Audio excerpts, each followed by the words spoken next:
Okay, I showed you this example before. The Agrawal data from Amico. Okay, we're taking the same data, now we're going to fit it on the infinite conductivity vertical fracture solution. It fits there, but now we're going to take the same data and fit it on a constant wellbore pressure solution. We do that, and the constant pressure analysis, the radial flow, we get a permeability 0.0081 and a skin of -7.3. Infinite conductivity vertical fracture, we get a skin of -711, permeability 0.0081. No, virtually the same, aren't they? You know, I don't need a special exotic solution in order to be able to analyze the problem. I just use RW prime. And there are rules. RW prime is equal to half fracture length divided by 2. I could use the constant wellbore pressure solution and I get the same answer. All right, if you take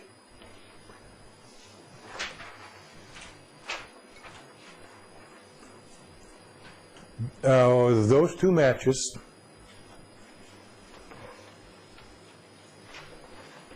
this is one on RERW prime, and just extrapolate down the type curve. You know, I'm not doing any calculation, I'm just extrapolating.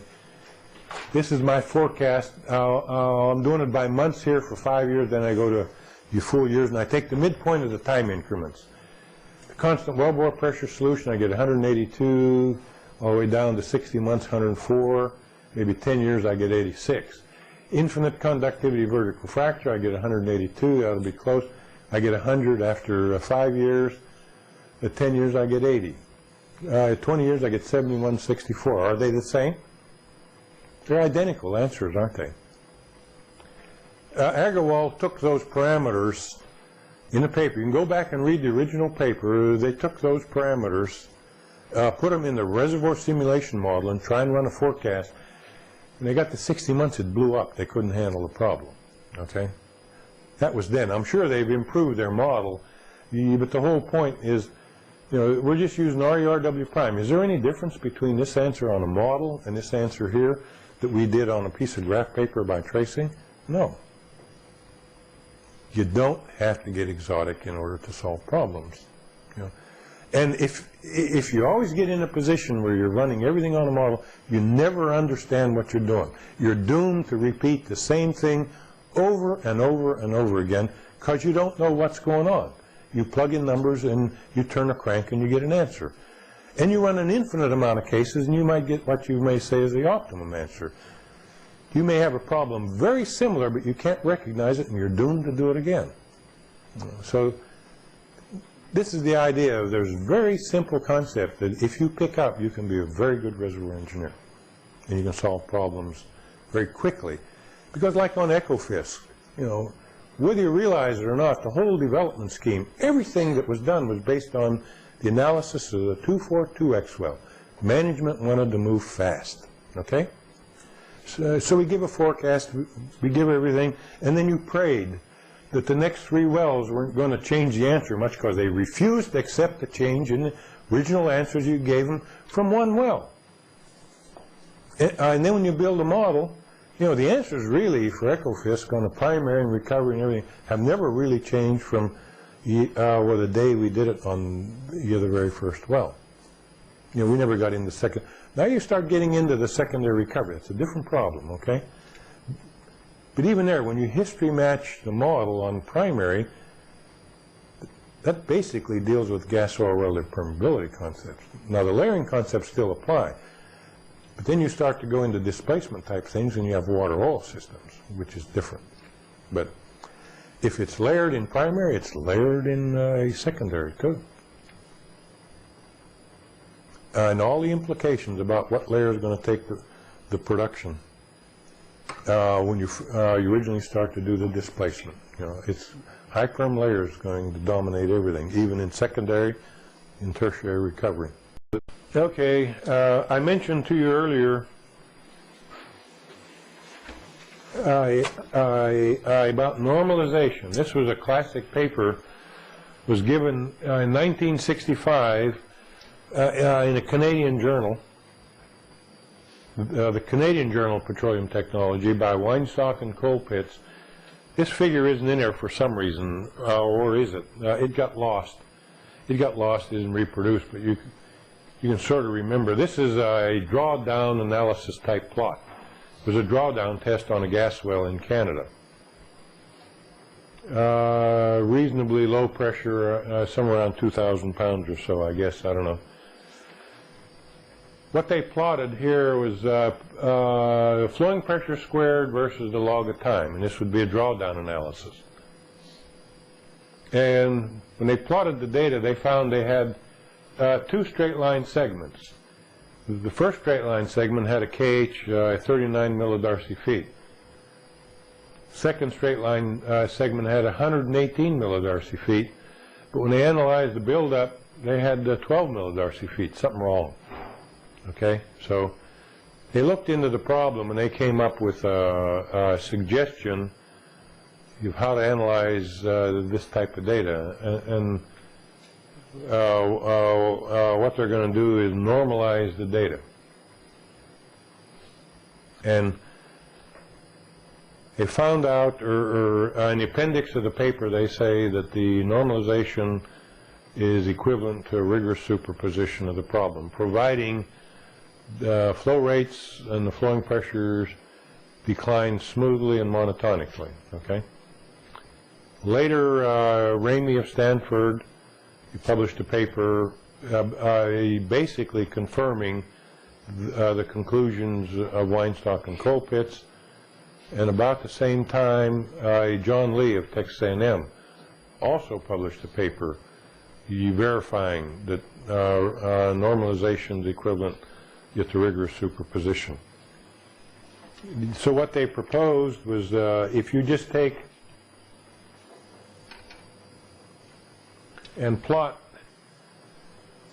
the shut-in pressure squared minus the flowing pressure squared, divide by Q, the Q at the same time as the flowing pressure, and plot it versus the log of time, you'll end up with a straight line through all the data, and when you analyze it, you get a KH of 13 millidarcy feet, very close to what they got from the buildup.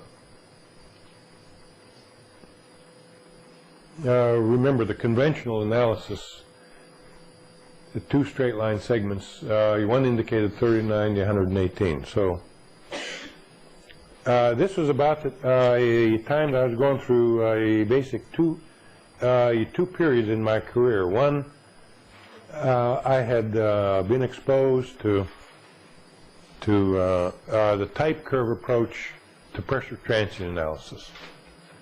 We developed for Ecofisk, really, to analyze Ecofisk data. So the first thing I did was to take the drawdown data and plot it as a type curve, the log of delta P versus the log of time.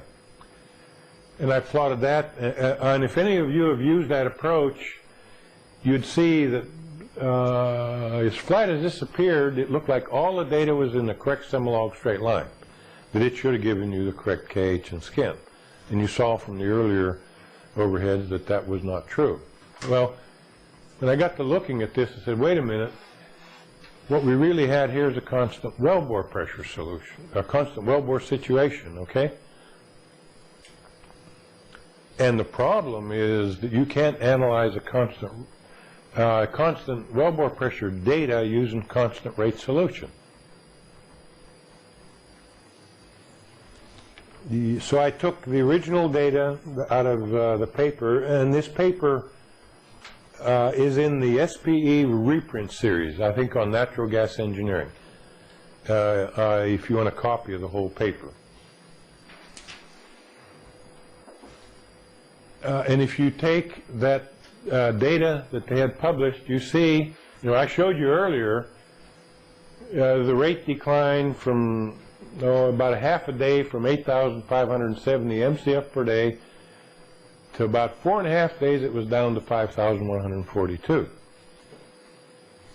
You plot the rate data out of their paper with just the straight rate data, log, and it fits on the infinite acting. It's a unique fit on the data, and you match and you get the 12.8 millidarcy feet from just doing a rate time analysis of this data. That compares to the buildup of 12. What we ended up doing, though, is what we have here is we have a match of the data, and now I can extrapolate out in the future on a given spacing, RERW prime. We evaluated the skin somewhere. It's not on here, but again, that gets back to the final usage of what you're doing in the first place is to make a production forecast. And this was just trying to demonstrate if you pick the midpoint of the time period, you can get a forecast out of this rate time data. And if you take that data and extrapolate into the future, here's right off of their raw data, this is the way the well would have behaved. In the future, in terms rate versus time, I think we had 4.6 days. Okay, this would be the rate time by months because it's kind of decreasing fairly rapidly. And then we get into years, we just pick with the mid-year readings to get a rate, and that's our forecast, all from that very simple piece of data. Well, that was a couple things about that data that I'll try and bring out by this example. And one was, it turns out that when you analyze his data in detail, that all of his data was in Semilog straight line. So when you normalize, and you got a straight line to analyze to get KH from a routine Semilog, all the data was in a Semilog. Well, what happens if none of the data is in a Semilog? Then it don't work. And this gets back to type curve analysis. You do a log-log plot of the normalized data. This is data from a West Virginia gas well, and again, this is probably in 2 or 3 of the papers in that with that bunch. And you draw down, 0 time is nothing more than shut-in pressure, and you see we're in the 4,100 pound range. We could have done all the analysis on pressure alone, but because we were interested in kind of isolating things, we did the analysis in terms of real gas potential, okay? And as you can see, the flowing pressure was not constant. It declined from the original shut-in pressure of 4185 down to 3478. But the rate wasn't constant either. The rate declined from 1757 down to 1,000. So you don't have a constant rate, and you don't have a constant wellbore pressure solution. None of the data fits that, but at least it was all taken.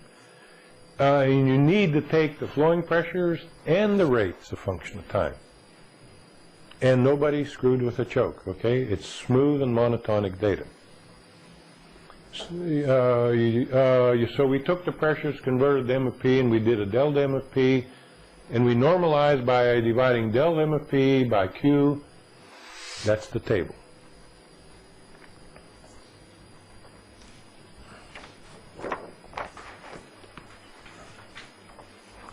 If you take that data and you plot it log-log on a type curve, every single point falls exactly on the analytic solution, the constant rate solution, okay, constant rate. And when you check the type curve, you find out none of the data was on the Semilog straight line. I don't have the plots here, but they're in the paper that Vinot and I published quite a while ago on normalization, rate normalization. And if you do a Weinstock and coal pits plot, it's all curved, so it don't work. And the reason it doesn't work is because none of the data was in a Semilog region, so you can't do a straight Semilog plot. But you can analyze this on a type curve plot to get match points and uniquely get the KH and skin. And remember, something very, very important about this, I don't have to be on a Semilog straight line to get reasonable values of KH and skin. I don't have to run a test for any longer than this. And you say, well, but what about P-bar? Well, I hope after we're finished with all this, you'll realize that if you're in a layered no cross-flow system, you don't get a P-bar. You get a number that may or may not have any similarity to reality. It may be totally misleading and totally wrong. You have to use it as a P-bar. It's easier to see this when you're working in gas. Tomorrow we're going to go through a case history. We'll show you. All we matched in our history matching was a spot pressure at a 72-hour shut-in or a 72-hour drawdown that had all the layered backflow and everything else going on simultaneously. And if we had all that right, a 72-hour spot flow, a pressure and rate that we got from an official test, and we simulated with a model the exact 72-hour shut-in and drawdown, and we matched the data. I don't care what's going on. I get a pressure that matches everything that's going on in the wellbore, and it has nothing to do with the average pressure of the reservoir. It turns out in this particular case, it exactly reflects only the pressure of the more permeable layer. Okay? Now it's easy to solve this problem by simulating the physical shut-in of the well. Curtis Whitson that attended a conference, I don't know, last year or the year before, in Austria, that Keith Coates was there, and he has been spending probably 2 or 3 years because he understands that he had worked on models that they royally screwed up on a history match because they didn't recognize the pressures that they were getting only represented the pressure of the more permeable layer. Well, I can simulate this a lot easier by shutting in a gas well. He recognized it's a very difficult problem to simulate a shut-in on an oil well because of the phase segregation. You've got water, oil, and gas above and all of that type of stuff. Whereas in a gas well, everything's gas. But we exactly reproduced the entire history of the model that we built by just basically shutting in, and it reflects all the differential depletion, the backflow, and everything else that's going on in the wellbore. So be aware that, in a lot of instances, you may be going through things mechanically, just purely mechanically, in order to clear your behind. So, well, I did it according to the best theory available. Well, that's not always necessarily with a correct answer, but it does clear your skirts. And it also clears your skirts when you're doing simulation. Say, well, I use the most modern tool. It's not the tool, it's the engineer behind the tool. Theoretically, everybody has the same model, but everybody don't have the same engineers, and it's the engineer. A lot of engineers would love to have, we would all love to have some type of black box out there. We put in all this data, we press a button, it spits out the answer, and it's correct. You got to analyze it. Just like I never use a model. When we built these models, we had to do a lot of work. Is what type of grid system do we need in the 3D, the 3-layered model, to exactly reproduce the correct results from a 72-hour shut-in and build-up? Well, we built a radial model with various dimensions on a grid, and then also various ones on the aerial where we had a rectangular grid to exactly match the 72-hour shut-in pressure by shutting in a layered no crossflow reservoir. And one of the problems that you run into is when you get into the modeling is where in the hell is the RW, where is the wellbore pressure? You start running into problems. Is the model giving you the pressure in the wellbore, or is it giving it to you in that first cell? It makes a lot of difference in the results. So you have to do some work on your own, like how do I set up a model to run a problem that I'm going to check that's giving me the right answer by testing it on the analytic solution, the constant wellbore pressure solution or the constant rate solution. And these specific clear things are not in all the documentation that you get, because I tried to come over here with an example, and I think I got the example that we're going to look at on the third day, where we're looking at layered no crossflow reservoir performance that I did by hand, and you'll see my handwriting and everything, using the, two simple equations, okay? And I'm going to get a production, or I have a production forecast, the rate versus time. Then I got to the next more complex model, which is the 7151 deliverability model, where I can define the properties of each layer, the back pressure curve and the gas in place. I run it, and I get a rate versus time. The fellow that worked on the original model, Joe Volker, is no longer in our section. He's in Houston. So I had to get somebody else to resurrect that model, because I wanted to run the identical case with same reservoir properties on a model, so I could show you the answer I get with my very simple equations or 7151 or a rigorous 3D model is the same. Where we run into the problem, where are we getting these rates and pressures? You know, again, it gets cold. Is at the midpoint of the time increment, and where's 7151 getting his? Because it does a step function, it gets to the end of the month, and I'm getting equations maybe at the middle of the month or the end of the month. What's the model doing? I'm just trying to alert you that you have to do some work of your own to verify the model that you're using is correct. We're going out now and we're buying software, because we can't develop everything inside. We're buying software outside. As I see, test problems are not being run to confirm the models that we're buying out there from vendors is correct, is valid. And once you start buying models from vendors, it says we're average. We're using the same tool everybody else is using. That's fine, you know.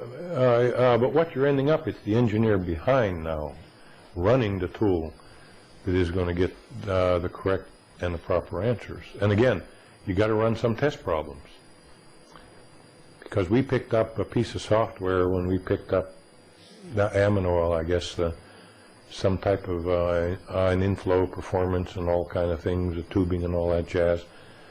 When you run some test problem, it was incorrect in several places. And so be careful picking up tools and running them, and, you know, and expecting the answers to automatically be correct. You have to run a few test problems to make sure that they're correct. When you match this, you get a permeability about 0.043 millidarcy and a permeability minus, or a skin minus 4.3, which is a good stimulation. This is a real tight chert reservoir in West Virginia. I think we've sold these properties now. They used to be handled out of Oklahoma City.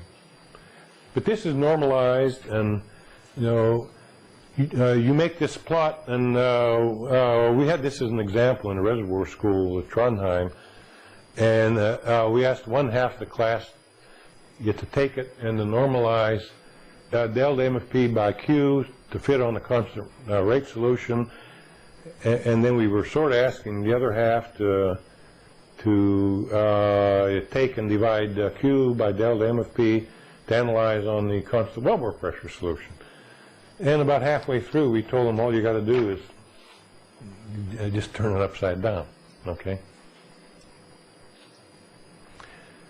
What we're trying to do here by demonstrating this is the constant rate solution. Everything you understand about the constant rate solution is virtually identically applicable to the constant wellbore pressure solution. So if you understand pressure, your transient analysis, pressure buildup analysis, type curve superposition, so on and so forth, it's immediately applicable to rate time. So there's not a big transition to make, but you got to understand one of them at least. And I used to be half the sessions at SPE in the annual meetings were pressure transient papers, and then none got into forecasting. Amazing, isn't it? None got into the, what do you do when you get those numbers? What do you do with them? None. Look for them sometime. You'll see none will ever tell you what you do with those numbers after you generate them. Well, you might look at them. If you were Halliburton or one of the service companies, you might look at that, skin, that's all. But you ultimately have to take these numbers and you got to convert them to production forecast.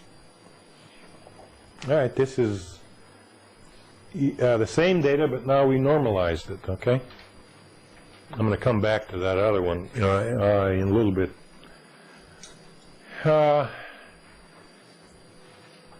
One axis we have Q, and the other axis we have Q divided by delta M of P. Notice, this is Q. If we had only taken the rate data, we couldn't analyze nothing.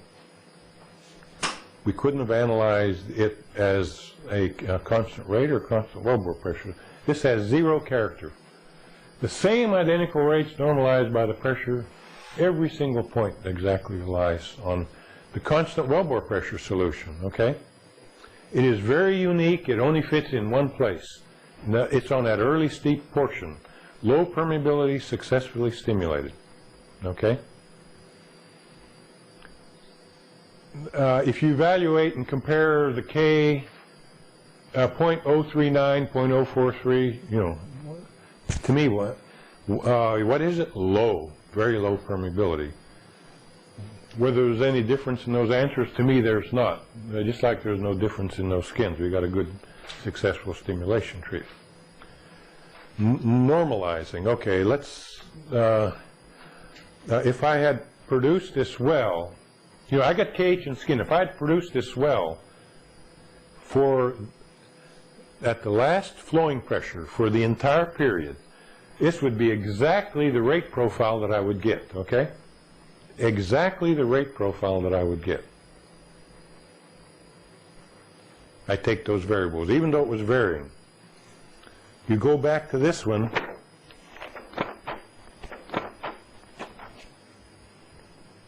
after I get the answers, I go back, and if I'd produced for the last rate, over that entire period, now at the last rate with these variables, that's exactly the pressure, the delta P's that I would have seen, okay? Important to understand that from the concept. That's why the last rate and the elapsed time will give you the correct answer. You know, this is rigorous superposition. I've turned this whole problem into a constant rate, exactly a constant rate problem. And if I'd produced at this last rate over this entire period of time, this is the delta P that I would have got. Okay? There's going to be a lot of difference evaluating K if you go back to the tables. Once you go back to the tables, so I don't have to lose my place on my overheads. See, there's almost a factor 2 difference, at least the initial rate. And if you come down here and average, well, maybe 24 hours, there'd be a 10 or 15% error in there. Okay, but it's exactly rigorous to use the final rate and the elapsed time in order to do the Horner analysis of the buildup. Okay, if you're doing it any other way, it's wrong. In analyzing the buildup.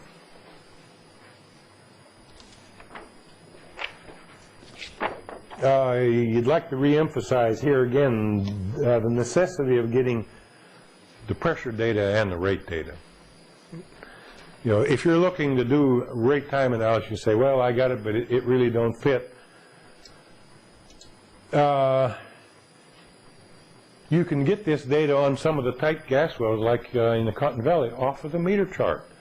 The flowing pressure is there and also the rates there. And so you can do the normalization. You don't have to run any exotic tests. But you have to take both or you may not be able to do the analysis. So you see the concept of normalization, how convenient and how beautiful it is.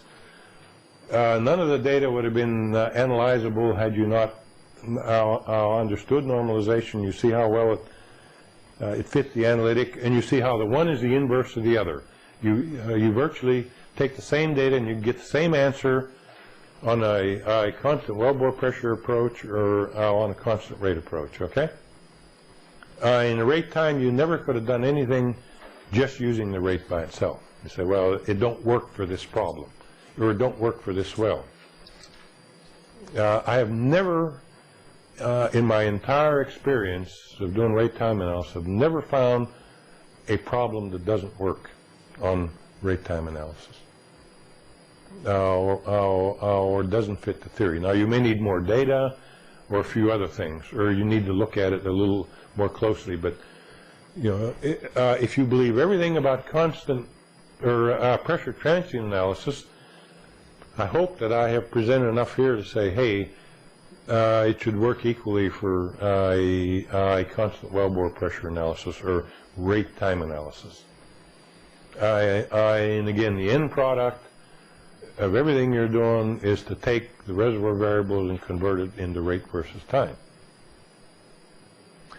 A lot of people that are doing the publishing that have worked all of their careers in pressure transient, they'll take the constant wellbore pressure solution and they'll present the results in 1 over QD, you know, which it makes it look like a PD.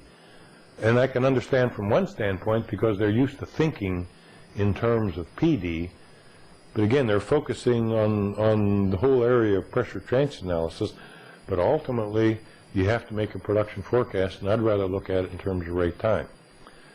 And I also have the same problem in looking at cumulative plots, that you'll see a lot of people do that too.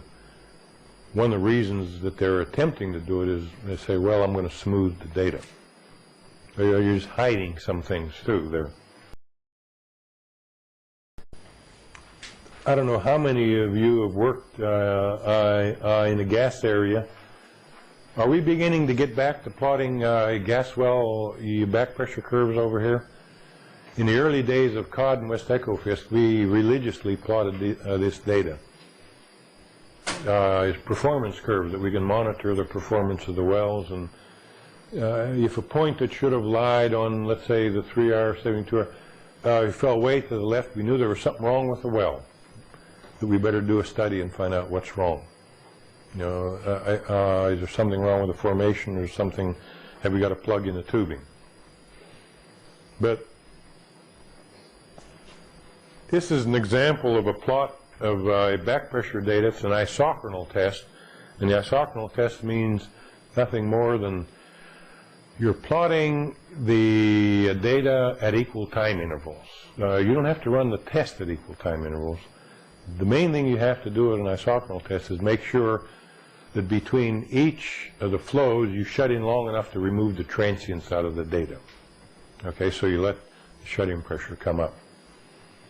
And you can run it each flow for different periods of time as long as you take the data endpoints, the flowing pressure and the rates at equal times. Then you can plot like we have here, the half-hour, the 1 hour, the 2 hour, the 3 hour, and they all line up, and you get the correct slope, and you know, all the data lines up just exactly according to theory. You can use these curves as performance curves that, you know, if the field was shut in and we're bringing the wells back on, if I take 3-hour flows on every well and they plot right on the original curve, nothing has ever changed from t equals 0. I don't have to run a build up to tell me the skin hasn't changed or it's damaged or anything like that. It's a real cheap way of monitoring the performance of wells. A lot of people get confused. This curve, like the 72-hour curve, which is the right in through here, that 72-hour curve is fixed forever unless something has changed in the reservoir, okay? All you do with depletion is you go up and down that curve. The curve don't move. Nothing's going to move that curve unless something in the reservoir has changed, like skin, okay? Like here, we have annual, this is an Oklahoma well. We were forced to take annual tests. These are annual 72-hour flows that were taken from 1945 to 1953. Every single point falls exactly on the same 72-hour curve. We could take the original data, which we did, and, I'm not, well, we may have done this for this one. Well, let's say it's got a -4.5 skin at the very beginning as a performance curve. I can tell you in 1953 we still had a -4.5 skin. Nothing's changed.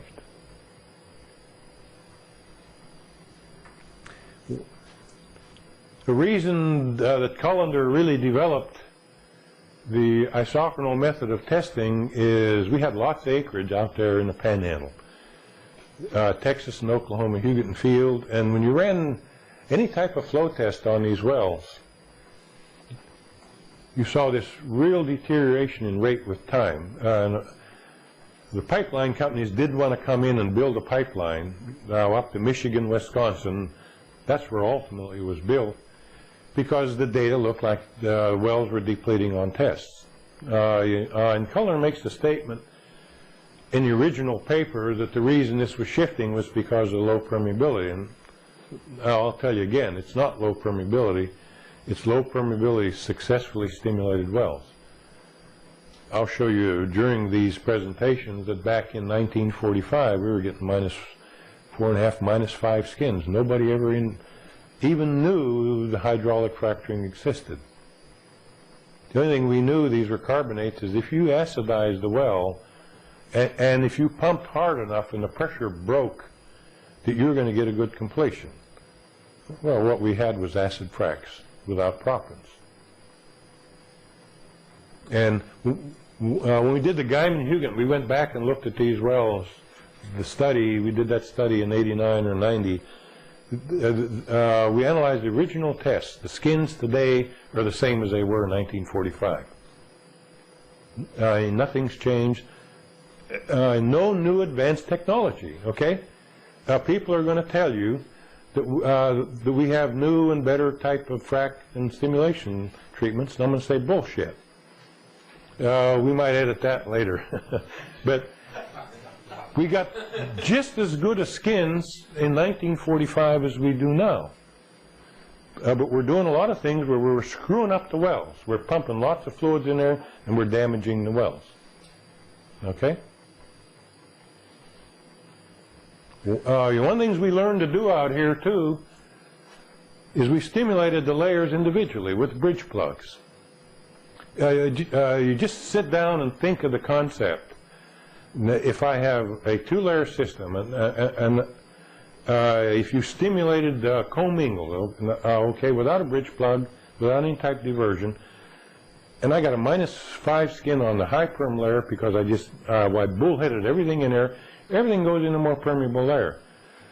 The lower permeability layer, nothing went into. I got a 0 skin, okay? So I start off, I do all my analysis of all my data, and I get a -5 skin in the early days. And later, what would I expect the skin to reduce to in late time, where all my production is now coming out of the low perm layer? What skin should I expect to see on a pressure transient test? Right. What's the exotic interpretation the one would take if one didn't understand layered no crossflow reservoir? That the skin had deteriorated on a well, right? Isn't true. Okay? So this is getting back to some of the concepts that you can start to build up, understanding layered no crossflow reservoir behavior. That what may look like wellbore deterioration, skin effect, has nothing to do with that. It's that you're producing, your primary production now is coming from a different layer. Okay? Okay, this is the migration of the data. We introduced you to the concept of normalization. That's that same identical data. The shifting of the back pressure curve. I was in the gas department. We did the shifting. We didn't know where to stop it. We used a rule of thumb. Well, it'll stop in 30 days, so we'd calculate to something in 30 or a factor. You have to apply the 72-hour test, some percentage factor. We really didn't understand what was going on. It's the same data presented in a different format. The one long duration test, you have 200 and some hours. This is the original isochronal. And these are the 72 hours. Look, every time I introduce a transient, and remember, we've depleted the reservoir substantially over a 10-year period. Every time I introduce a transient, I go back and retrace the original QDTV. I look at this plot and say nothing has changed. The permeability, -5.5. Not bad for, we really didn't understand what we were doing. okay? Because they hadn't invented acid fracking or hydraulic fracking or proppants in those days. It's still -5, and it's 5.5. The permeability 5.9. It's a very unique fit. It won't fit on any place else. And again, keep in mind how the concept, the superposition. When I shut in a well for a long period of time, I bring it back on, I'm going to retrace that curve exactly. So that if you had a bunch of shut-ins, you can take them, reinitialize them, they all should overlay the same, unless you had a change. Isn't it fascinating how it all works? Really? I turn that upside down, and that looks like a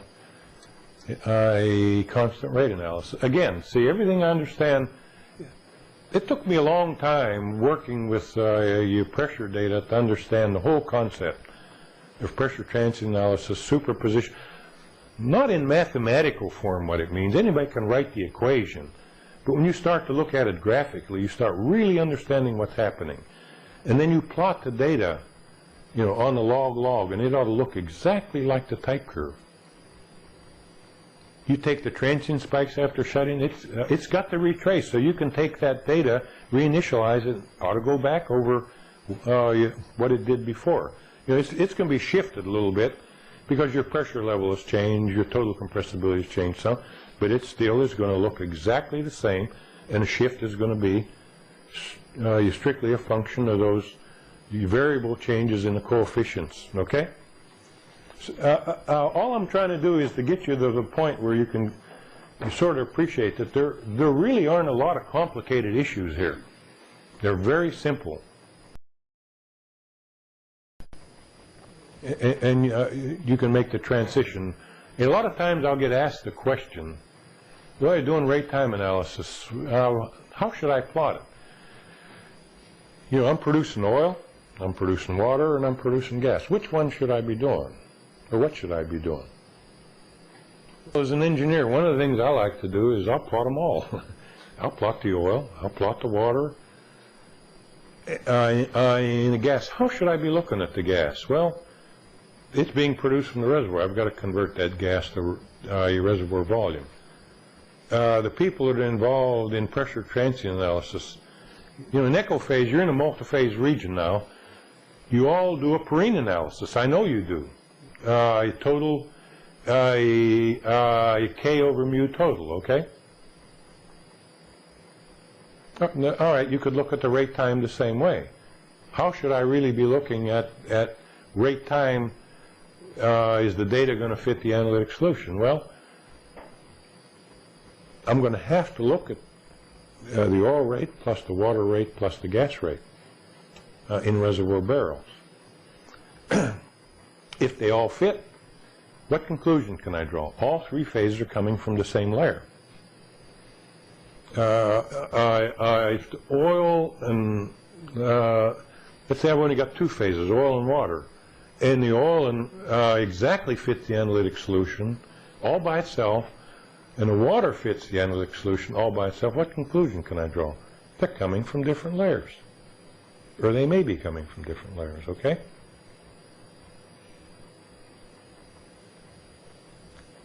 If the total of the oil and water exactly fit the analytic solution, they're coming from the same layer. These are some things that you can do, and again, this is all based on, if you go back and read the pressure transient papers, they say this is how it behaves.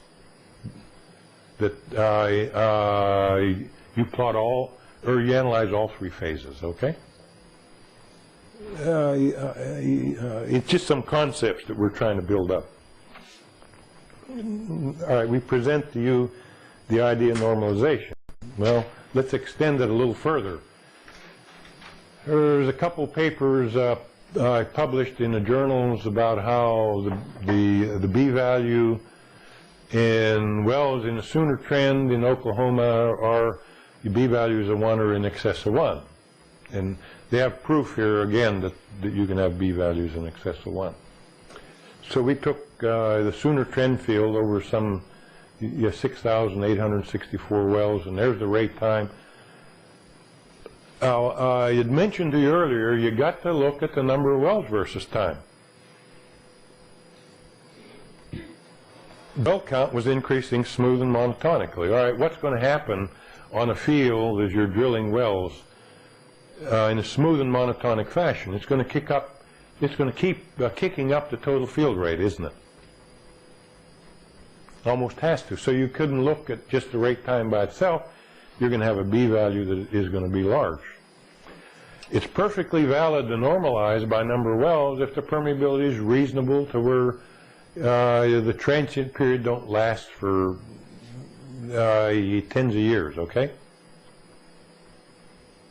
I'll tell you, when we did the Lardno crossflow problem in the Oklahoma-Hugoton, the one layer is about 1 millidarcy, the other is 10, and the transient in the 1 millidarcy is about 3 years, in the 10 it's maybe 90 days. When you look at the overall problem, the majority of the production is coming from the high perm layer. Whether I include or exclude the transient and low perm is just purely academic.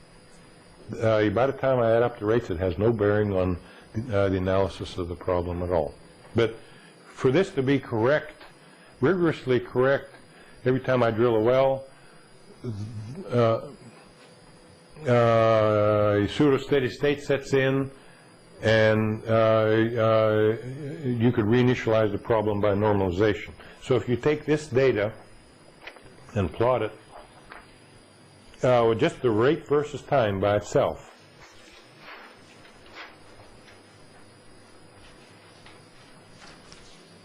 very clearly fits a B value of 1.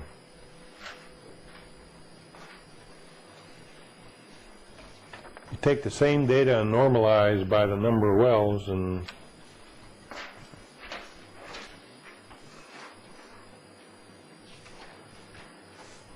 you get a very rational value of B for these oil wells. You get 0.23. So everything makes sense. See, this gets back to how I know a solution gas drive, and I'm let's say I haven't looked into the geometry or the geology of the reservoir, so on and so forth. That I got a B value that was high. What am I not looking at right in this problem? Well, when you normalize by the number of wells that are smooth and monotonic, I get an expected, a normal, reasonable value of expected B value of 0.23. So what looked like a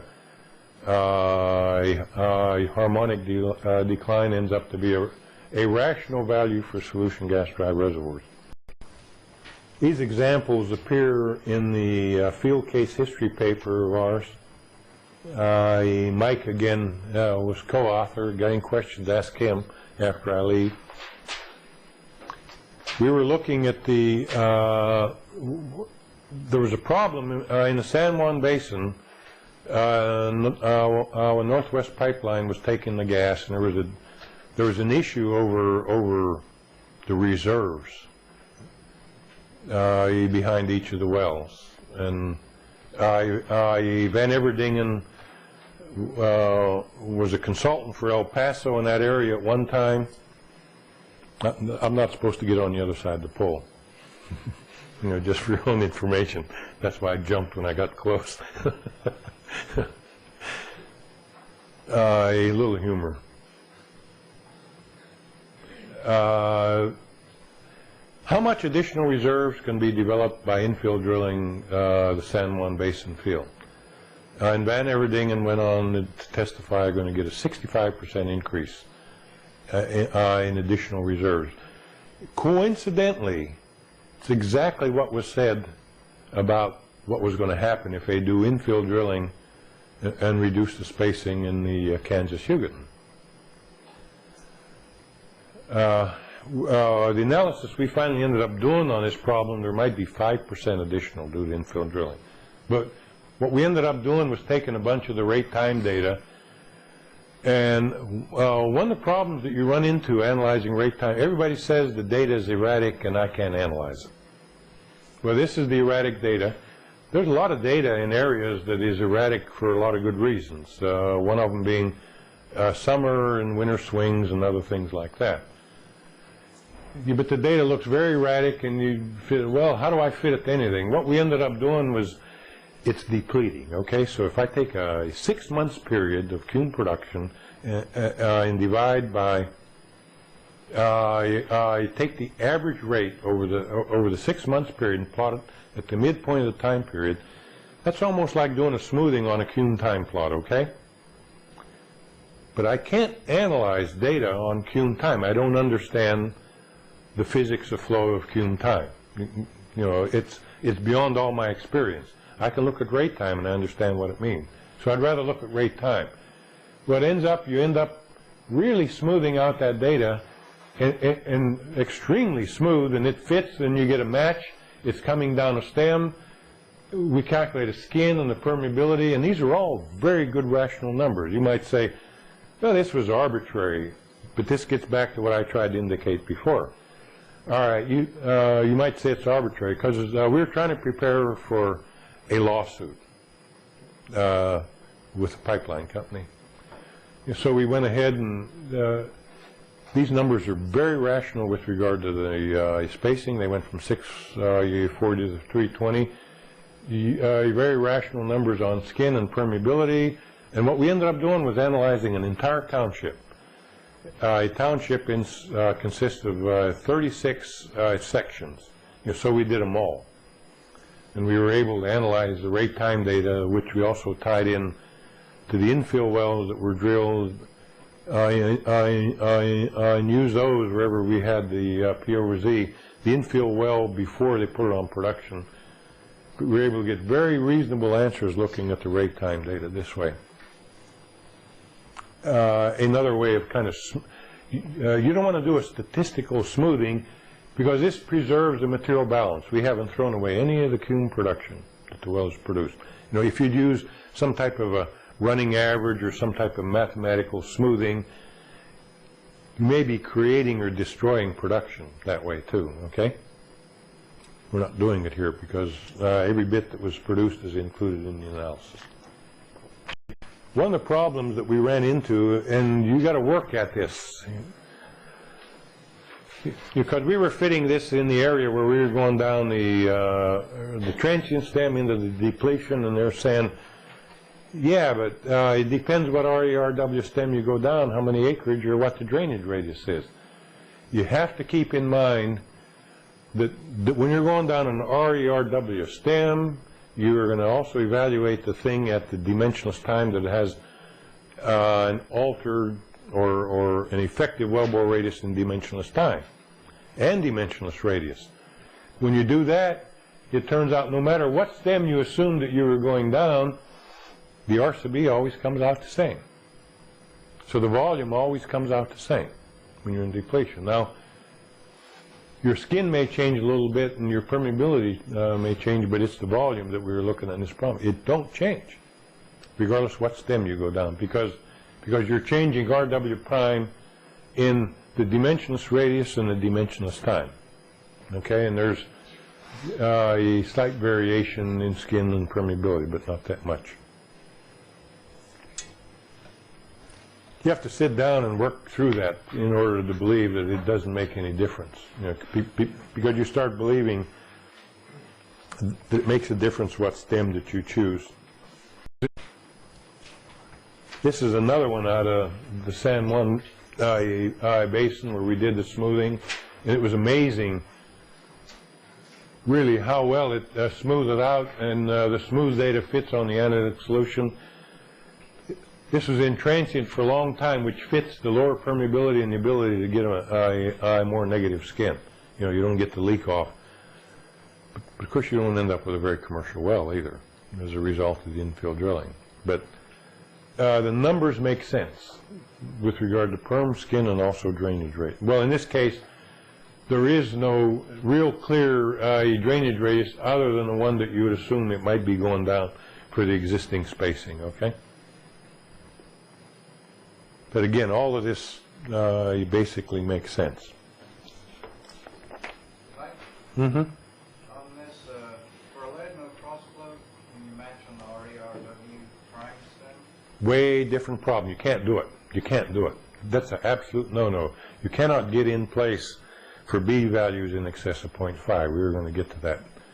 It don't work. But you'll get some software that's going to do it, but it's wrong. Because you're adding a 0.4 and a 0.4. The best you could do is say, I know what 1 is. I'll take that early data and try and fit it on a 0.4. And then you got to do a trial and error, okay? Big mistake if you try and get in place on B values in excess of 0.4 or 0.5. You can't do it. It's wrong. Very good question. Now, I may or may not have remembered saying that tomorrow. You know, you've got so much I'd like to get in such a short period of time. I was hoping the extra time that I could really slow down and make sure that I didn't forget any points, but I know that, it's going to be easy to do that. So I appreciate some of these questions. They do bring out things that are very significant, very important.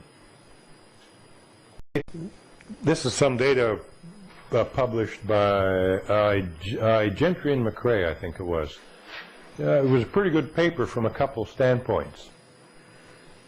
They didn't realize what they were, well, they sort of realized, but they didn't, because they didn't understand the transient phenomena. They were trying to, they were basically taking two 3240s or Turner material balances, okay, and running them as a two-layered systems to try and explain the rapid decay in rate with time. This turns out to be a carbonate reservoir, a Mississippi line. It's an oil well. And they don't mention that it was stimulated, but anybody has a carbonate well and don't stimulate, it's crazy. Yeah, because you can very easily get a negative skin and increase production. So it just isn't done. So I took this data. This is a Semilog plot, and this is a good time to point out. So a very rapid decaying rate and then kind of leveling out. On a Semilog, a layered no crossflow looks exactly the same. Exactly. And again, you will not be able to tell a difference until you plot it log-log, and then you can tell a difference. But if you take that data, well, they took that data, and they said, hey, we got a new form. They took the ARPS equation and just rearranged it, really. It's like I said before, I don't care if you rearrange ARPS equation is ARPS equation. You haven't added anything new. So they plotted it this way, a QI over Q and an NP, QIT, and there's a B of 0, a B of 0.5, and there's their data. There's a B of 1. You know, they're in a range of probably 2, 3, or 4. But they're trying to fit the data on ARPS equation, which is totally depletion and pseudo-steady state. And if there's any transient data, it's going to make it look like a very high value B. So if you take their data, and it's an oil well, remember, they're acidized, maybe 40-acre spacing development. You take their data and you plot it log-log, that's what you get. And you can see at least a year, maybe 2 years, it's in transient. Then when you go down a stem, it's going exactly down an exponential depletion. You know, so you go from a B value of 2 or 3 to a B value of 0, providing you analyze the data that's in pseudo-steady state. Yeah. And this exactly fits the Locke and Sawyer type curve, you know, because again, the frac lengths start approaching the spacing that you have in the States. This is nothing more than taking the pseudo-steady state data, or the transient out of it, really, reinitializing after the transient.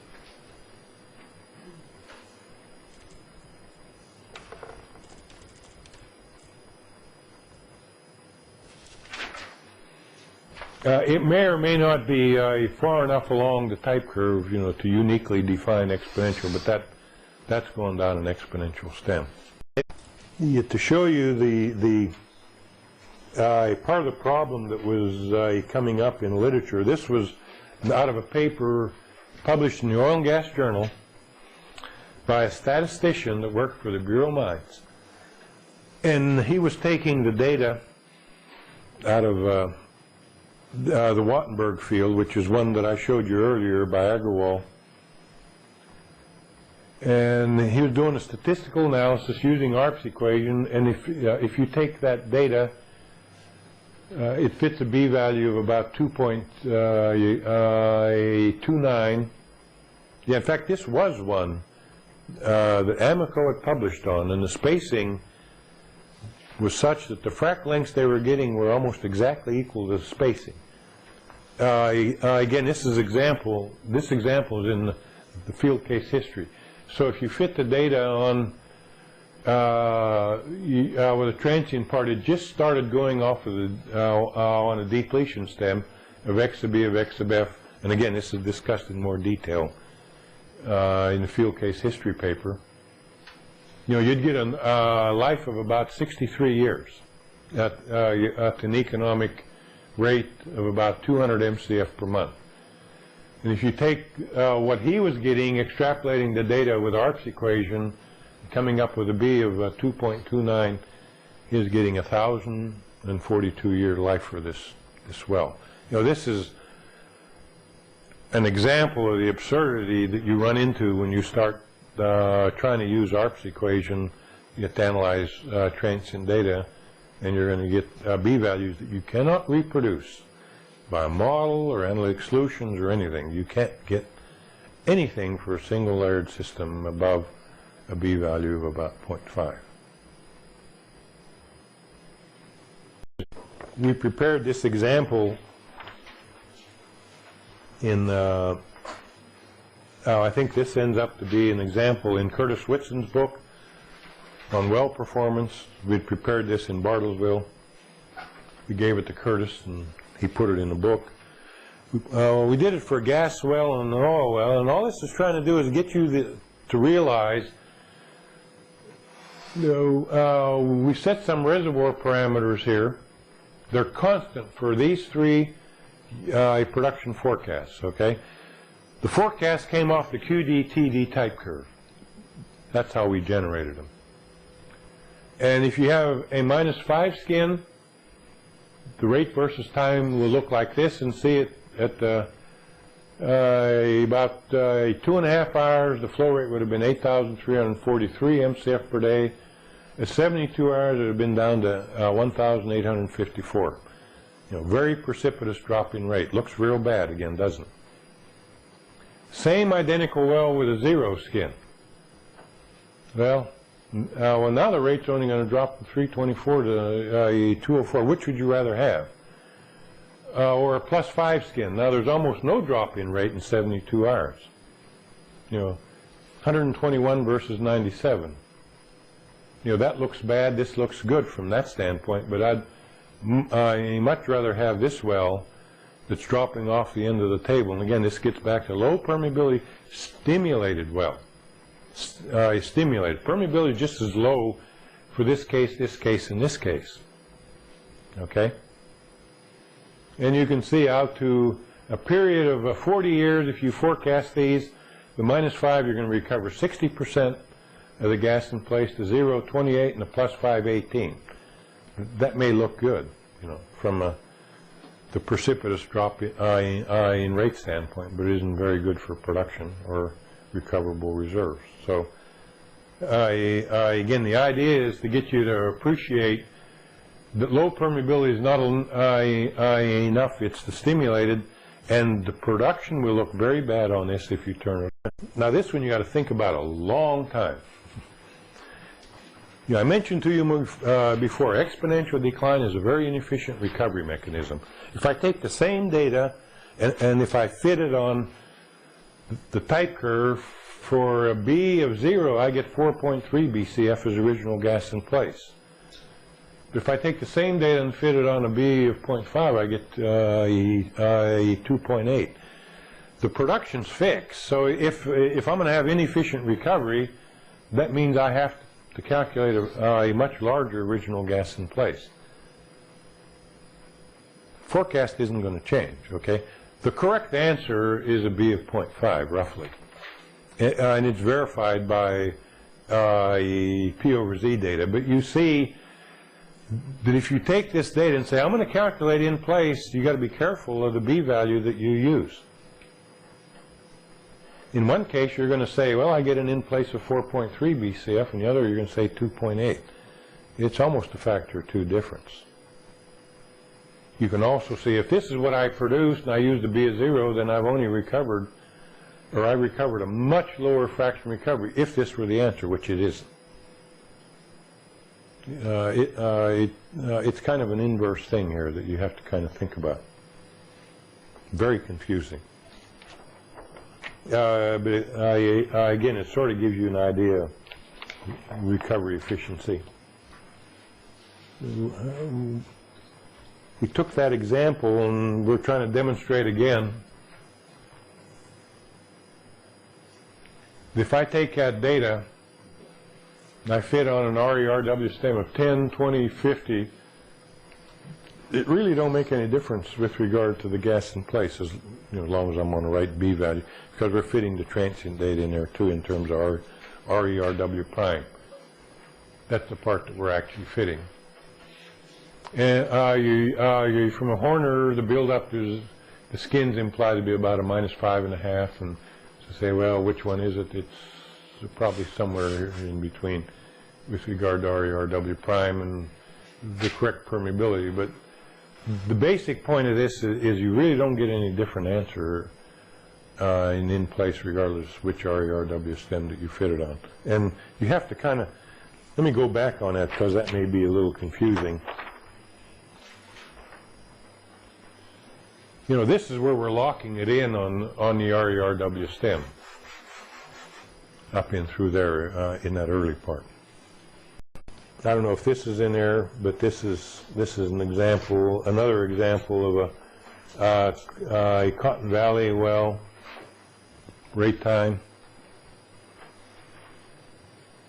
The difference between going to Dwight's and using monthly production data, it looks like really production's increasing.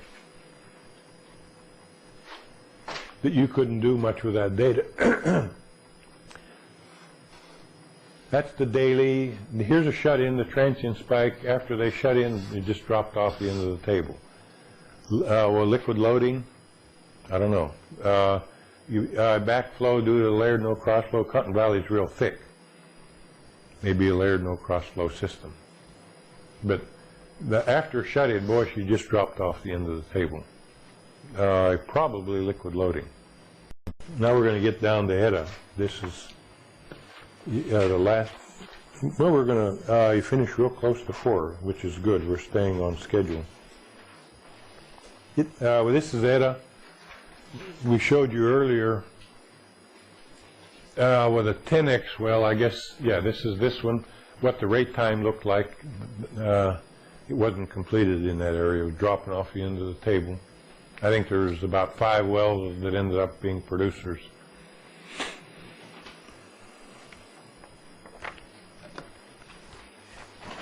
This is the conventional type of a plot that you would normally see when your people look at performance data.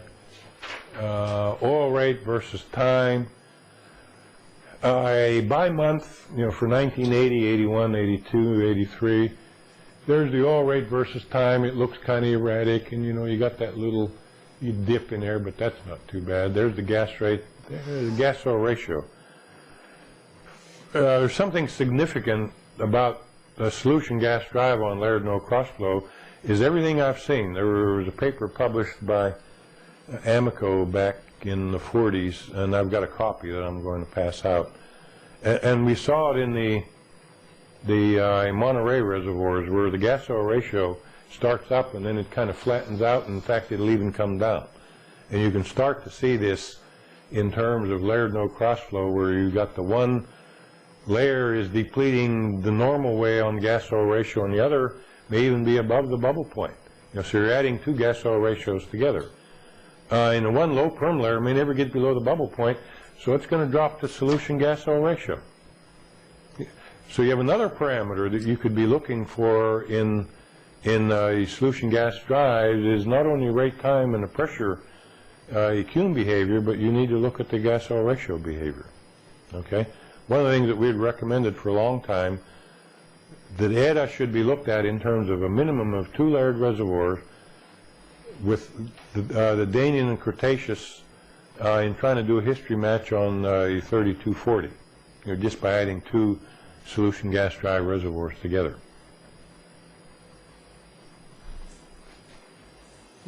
This is EDA, and again, when you look at the rate time, this is daily. This is the first time that we'd ever had available production data on rate versus time on a daily basis. And beautiful, beautiful transient stem on EDA. This is the total field, then coming down a depletion stem.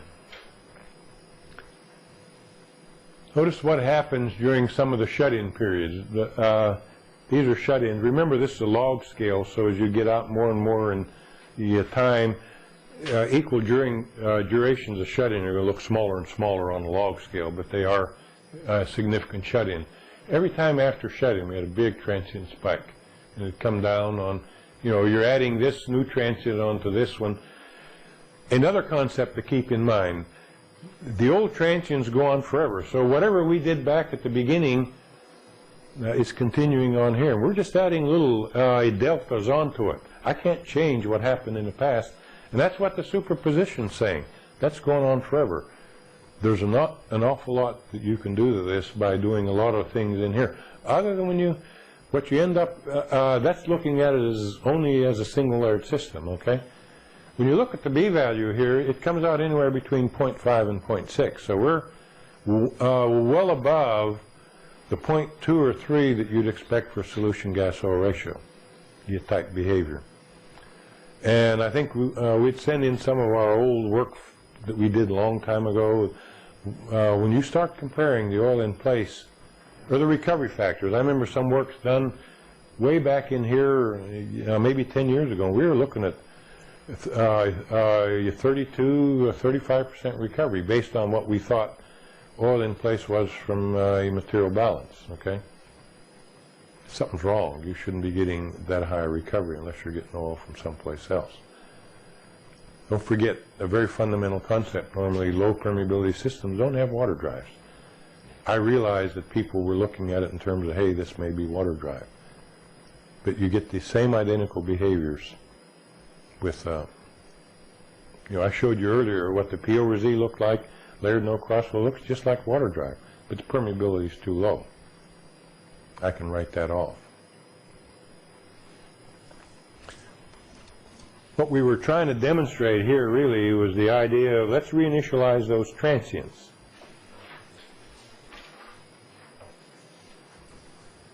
Which we did.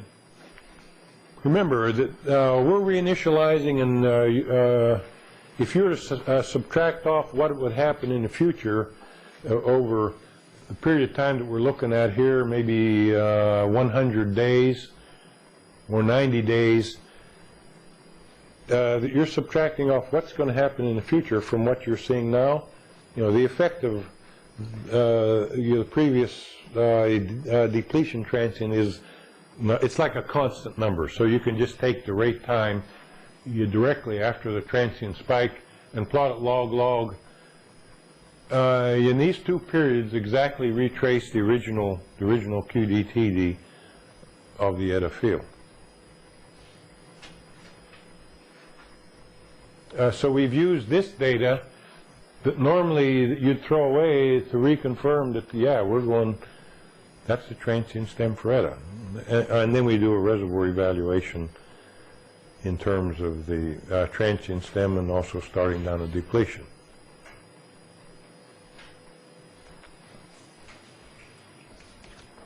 So there's a lot of Ecofist data involved here, and in the tables you'll see where we looked at the in-place. Again, remember, we're doing the in-place just as we're breaking out of the transient. It doesn't mean the numbers we're getting from this are perfectly valid, because we can't do it rigorously for a layered no crossflow system. We're just looking at one of the layers.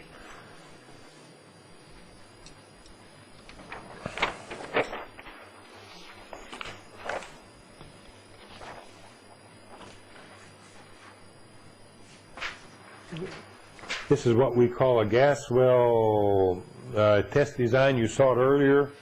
Has a Semilog plot. It's got a minus skin plotted log-log. This is a gas example. Look how the Semilog plot, the rate time, drops off the end of the table and kind of flattens out. And this case is definitely due to transient, okay? Now here's an example of an oil well up there in Wyoming that's in that evolved flow oil.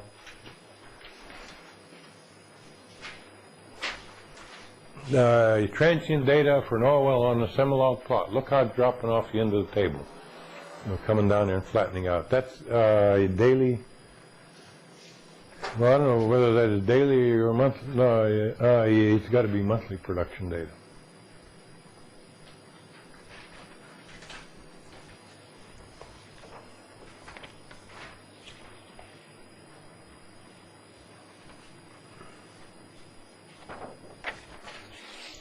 And this is the Monterey type curve, which is nothing more than the b-value of about 1 or 0.9 plotted as a Semilog plot. And as you can see, this a very high b-value as a Semilog plot, you can't tell a difference between whether that's transient or not, but you plot it log-log, you can immediately tell a difference. One thing to remember, you can always set up models to run some of these cases that we're talking about, the different contrasts and so on and so forth, and see what you get. You know, you don't have to take my word for it. You set up some real simple models, various things that we're talking about, and take a look at it. And also take a look at the effect of shutting in a well for 72 hours. And one thing you have to consider is the backflow is occurring into the more permeable layer. It's going to make a difference whether your more permeable layer has got a good negative skin or if it's got a positive skin. You know, if it's got a good negative skin, normally one would expect the pressure that you're going to see is going to reflect that almost exclusively of the lower pressure layer. And we'll show you some examples that we got in Kansas and Texas where this is exactly the case, you know, to convince you that the pressure that you're looking at represents the more permeable layer. But you have to keep in mind skin effect too, because it does enter the problem. We're about 10 minutes early. That's today's presentation. This is all sort of to kind of gear you up for what we're going to talk about tomorrow, which is going to be primarily layered no crossflow, your reservoir behavior. We're going to start out with the one that you sort of showed us the way, the red cave, which is in the Panhandle. It's a sandstone reservoir, layered no crossflow, that fortunately the field was put on production virtually wide open at the beginning. So all we had to look at was rate time data, and that's how we figured out what was going on. The B value ended up to be 0.9 for the field and for each individual well. And there was only one way to get there. That was layered no crossflow. And the higher the B value, the bigger volume is in the low perm layer. It's another clue. Higher B value is more to go after if the low perm layer hadn't been stimulated, okay? A lot of reserves could be left in the ground that you don't even know are there. And this is one of the reasons why I'm really going out here and in the field, is there's additional potential when you understand what's going on and what to look for. Not only in the current existing production, but you'll see the difference in the forecast between crossflow and no crossflow is dramatic that you're going to get. The numbers are identically the same. You use the same KHs and the same skins and the same in places, but the forecast you get are vastly different. And as you know what to look for, and go back and look within, EcoFisk, and read a lot of the papers on the North Sea and see how much RFT data they're running, and see the differential depletion that's occurring in all of these fields, not just the carbonates, but the sandstones too. And it says, and this gets back, there's a lot of effort going on by a lot of people, a lot of companies, a lot of academia. They're trying to do reservoir characterization on an aerial basis, and I'm saying the problem is really in the vertical basis. That's what we should be focusing on. And reservoir engineers have got to work with the log analysts, have got to work with the geologists to put this whole picture together. This is the only way we got there with the Guyman-Hugoton. Something really important to remember is geologists are not reservoir engineers. So their idea of looking at a rock and saying it varies aerially, they think that that's going to be important in reservoir. A reservoir engineer knows it's got to be a drastic change, because it just averages out. In gas in particular, viscosity, you can recover everything. And I'll show you examples where wells, we were able to take replacement wells drilled on the flanks of the Hugoton. The wells were not commercial. That they drilled 4 and 5 wells on a section. None were commercial. Between some of the wells, there was 10 or 20 years of non-production. And they depleted by over 250 pounds in that period. Non-commercial wells that were being depleted. Now, from offset wells over a mile away, because they're all developed on a section. And there's no question that the permeability is low and it isn't even a commercial well, but that doesn't say nothing about it won't drain, okay? This is what we're trying to get across. And geologists are not reservoir engineers, and reservoir engineers are not geologists either. And you got to work with a geologist to tell them, hey, and a log analyst, that we took our FT data and I see a 500-pound difference between here and here. Show me on a log where there is some type of barrier that exists. He'll look at it and say, I can't see nothing. You look at the geologist, or you get with the geologist and they'll look at the way things are laid and say, oh yeah, there was a mudstone laid down there. It don't have to be but just a few inches to completely block it. And when you look at the Oklahoma Hugoton, we've been producing 45 years, and we got 300 pounds in one layer and 100 pounds in another. There is absolutely no crossflow. It would all been equalized by now. And it's just not at one well location. Any place you took the data,